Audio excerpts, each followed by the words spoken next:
First, enter the background and click on Residential Proxies. You can view your username again. View the country or region IP address you need. You can also view the port and address, city, state, username, and password.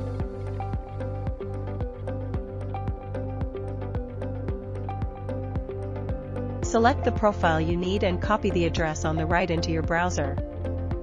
Then open the browser page and add the profile information.